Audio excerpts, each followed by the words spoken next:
Ever since I was a little witchlet, I've been fascinated by the ancient legend of the Witch of Wookey Hole, and I've visited the witch many times over the years. In case you've not heard of it, Wookey Hole is a village in Somerset, within the Mendip Hills, and it's a great place to visit. The witch and the limestone caves, which are the largest show caves in England, can be accessed by guided tour. Many of the caves are named for the witch, such as the Witch's Kitchen and the Witch's Parlour. The witch may very well be a folk memory of a real witch or wise woman, as the remains of a woman and her polished alabaster crystal ball were found in the caves and date back to the Iron Age. In the late 18th century, the legend was immortalised in the poem The Witch of Wookey by Dr. Henry Harington. Here is the poem in full. In ancient days, tradition shows a base and wicked elf arose, the Witch of Wookey Height.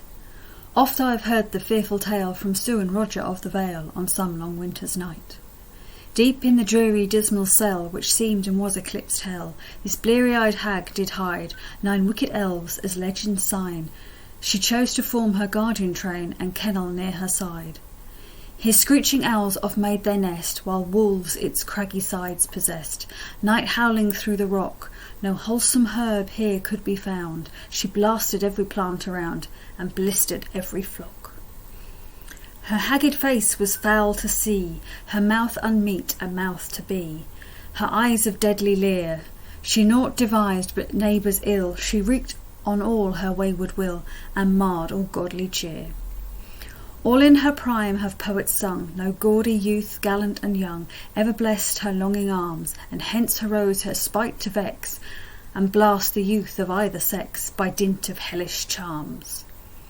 From Glastonbury came a learned wight, full bent to mar her fell despite, and well he did, I ween, such mischief never had been known, and since his mickle learning shown, such mischief ne'er has been.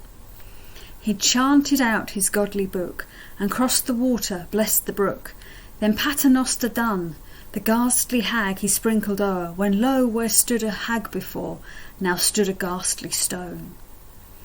Full well 'tis known adown the dale, though passing strange indeed the tale, and doubtful may appear, I'm bold to say there's ne'er a one that has not seen the witch in stone, with all her household gear. But though this learned clerk did well, with grieved heart, alas I tell, she left this curse behind. For lo, even as the fiend did say, the sex have found it to this day, that men are wondrous scant. His beauty, wit, and sense combined, with all that's good and virtuous joined, yet hardly one gallant. Shall then such maids unpitied moan, they might as well like her be stone, as thus forsaken dwell? Since Glastonbury now can boast no clerks, come down from Oxford, ye sparks, and oh revoke the spell. Yet stay, nor thus despond ye fair, virtue's the gods' peculiar care. I hear the gracious voice, your sex shall soon be blessed again, we only wait to find such men as best deserve your choice. Thanks for listening. I'll see you in the next video.